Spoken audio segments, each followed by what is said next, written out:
So Goosebumps Season 2, The Vanishing, had dropped a few days ago a trailer that sparked some talk in the community because, as you may have seen from my previous video about this subject, that trailer was pretty good. It had a lot of cool stuff in it and it brought up my hype for this season. As many of you may know by watching my Season 1 review videos I pretty much hated that season. I could not stand it. The acting was bad. There was a lot of things that just kind of felt like they weren't paying homage to Goosebumps. It was really messy, just really iffy. Felt like some weird Riverdale ripoff. But this Season 2 trailer makes it actually feel like a modern Goosebumps adaptation. And they are going a little bit more faithful to what Goosebumps is as an IP. You can see it in the humor. You can see it with how they're adapting certain books. And I like the way that they structured the season just from the trailer alone. We don't know how the show is going to turn out. We have to wait for execution. But the trailer was a good showing for it. And today I'm going to be talking about the 6 books that they'll be adapting, since I didn't get to give my deeper thoughts on that. So I'm going to go over all 6 stories, go over them in terms of the relevance as seen in the trailer, and give some speculation on how I feel that they could adapt it or how well I think that they'll adapt it. Without further ado, let's get into the coverage. So the first thing that I want to talk about off the rip is that there was some really exciting news that predates the 6 books, which is that there's actually going to be an episode shot in found footage style, which is so dope. It seems that the missing kids urban legend is going to get explored a bit, with the 4 kids going down to this old military bunker, finding something that they shouldn't have found, and it's all going to be shot in found footage style. So I assume that one of the kids is probably recording with a camera and just doing it as some kind of joke to kind of hype up how spooky it is, and next thing you know, they may get attacked by something, possibly that black slime that we keep seeing in the promo trailers, that Venom symbiote kind of rip-off thing, or the more spore-like look that it has as residue on the forensic clothes of the kids that Dr. Brewer ends up getting at some point in the trailer. So that's why I got Venom in the thumbnail. It seems that that Venom symbiote alien entity spore thing that's going to be kind of kicking off all the 6 book adaptations, there's actually going to be a found footage style episode shot, and that's really exciting to me because when you say black sludge, found footage, stupid people, it reminds me of the VHS franchise. I love the found footage stuff done in that franchise, and there's actually a segment called Storm Drain from VHS 94, one of my favorite segments that they've done, and that involved black sludge finding something down in these tunnels that you should have not found, although I suspect that that segment is going to be a lot more terrifying than this one, simply because of, well, in the new world. Not for me to answer evil for evil. We leave that to the wrath of our new God.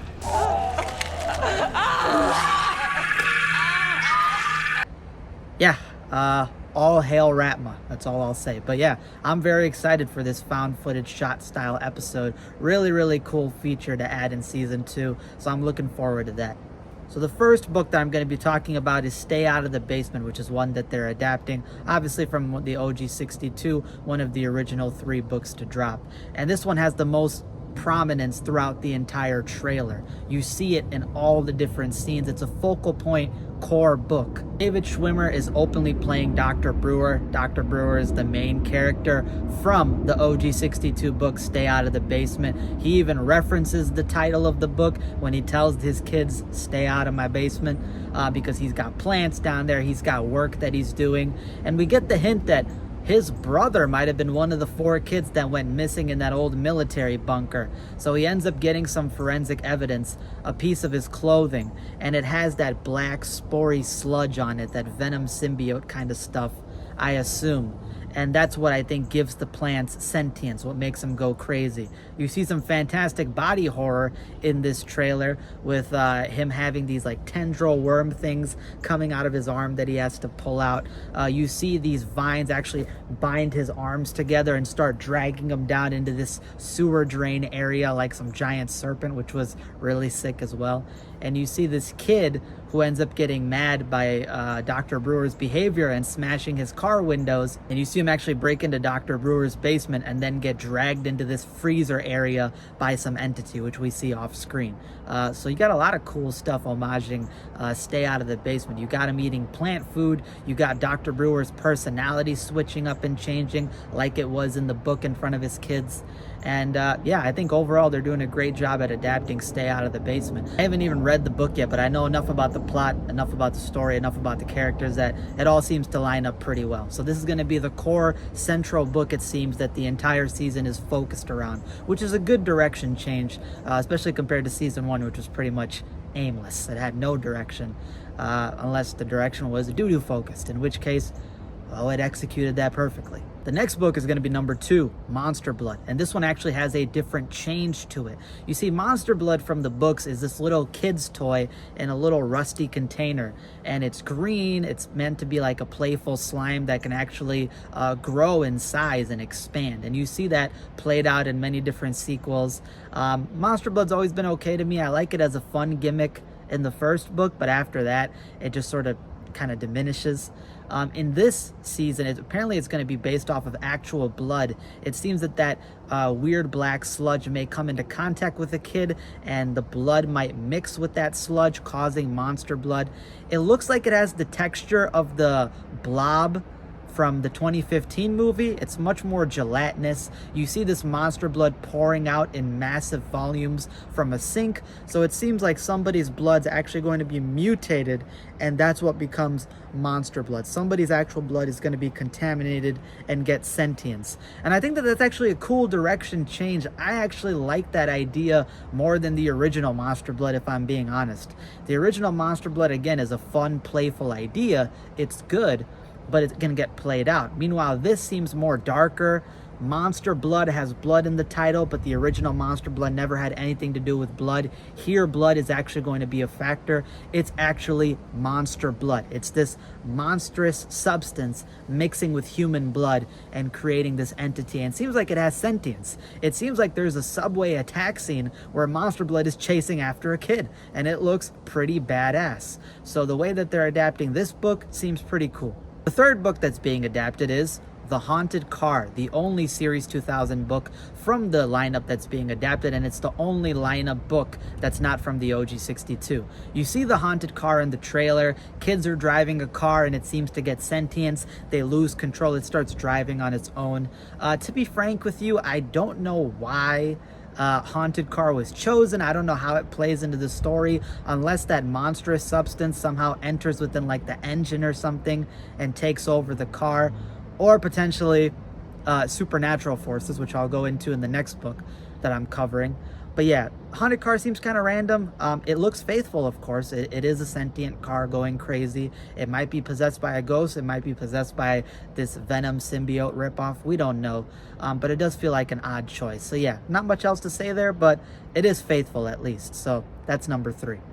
The fourth book that's being adapted is The Ghost Next Door. And you see that might be the case shown in the trailer with this old woman who's screaming her head off in the dark. It looks like some scene out of like It Chapter 2 with that crazy old woman, or The Visit, if you've ever seen that movie.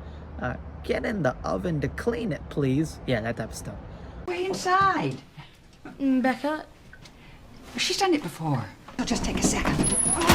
But yeah, old lady, maybe she's the one who's supposed to be like Hannah, the ghost next door. Maybe it's a loose adaptation, it seems. And potentially she might be the one who's possessing the haunted car. So that might be the case, but we don't know. It's very vague as well. So yeah, number 4 is The Ghost Next Door. Don't know too much about it, but fairly excited to see how it plays out. Again, it just seems like another strange choice because it is supernatural, it is haunted, and so far the season seems to be an alien-like substance, maybe something extraterrestrial, so I don't know how that's gonna fit in with it, unless it's like the ghost of one of the kids who died. Yo, hold on. Are all the kids dead? I don't know, maybe the kids might come back, but maybe that's the ghost of one of the kids who died. We don't know, y'all. We don't know. That's a theory. A Horrorlander theory. Sorry, Matt Pat. The fifth book being adapted is Welcome to Camp Nightmare. Now this one's going to be a spoiler if you don't know the ending of Camp Nightmare, so I'll just throw up a peace sign. If you don't want spoilers, go away. If you're okay with it or you read the book, here you go. But the ending to Welcome to Camp Nightmare involves, well, you're not actually on Earth. It turns out that the entire camp, all the people, are aliens from another world, and the camp is supposed to be prep to make sure that they can head to Earth and be ready to go against Earth's forces. So seemingly, if the alien-like symbiote substance is alien, potentially Welcome to Camp Nightmare is going to be a race of aliens that are coming to Earth, and maybe they sent down that substance. Maybe it's tied to their being somehow. I don't know, but I think that that's my theory. That might be the case for it, but we have to go and see until January 10th and there onward, because we have no real hints as to what Welcome to Camp Nightmare and how it's going to be implemented in here. It seemed like a weird choice, but if you know the ending, the spoiler ending to the book, at the very end, the twist, you can see how that gets implemented, because again, extraterrestrials. The sixth story being adapted is The Girl Who Cried Monster. And this one, I'm going to be honest with you guys, I have absolutely no idea how this plays into the season. We haven't seen any hints of it. We don't know anything about it. It's going to be a complete surprise. There's no hints of anything. We haven't seen anything. I assume it's going to be a loose adaptation of it, maybe paying homage to some entity or book that's already shown to be adapted. But yeah, I'm not really sure about that one. I'm excited to see how it plays out. But yeah, not much else to say about that. But it is the sixth story that's being adapted. So yeah, that's all I got for today. Hope you guys enjoyed this quick little coverage. Well, relatively quick little coverage of all 6 stories that are being adapted and that found footage episode style news. Again, I'm excited for this season. I pretty much hated the first season, hated the direction it went, hated the acting, hated the storylines, hated a lot about it. I shat on that season. Now, it wasn't all bad. Stuff like Go Eat Worms, Cuckoo Clock was okay, Slappy was okay, but aside from that, yeah, nah, it was a huge miss. But this is off to a better start. The humor feels more like Goosebumps. The books are being adapted better, it seems. I like the core central plot of Stay Out of the Basement, and that one is being adapted pretty much damn near fully faithfully. And yeah, the humor fits Goosebumps as well. The characters are not too in your face. I'm pretty hyped for this and hope you guys are too. Hopefully this video gave you some good insight into how the season direction is going to go. And that's all I got for today. Deuces.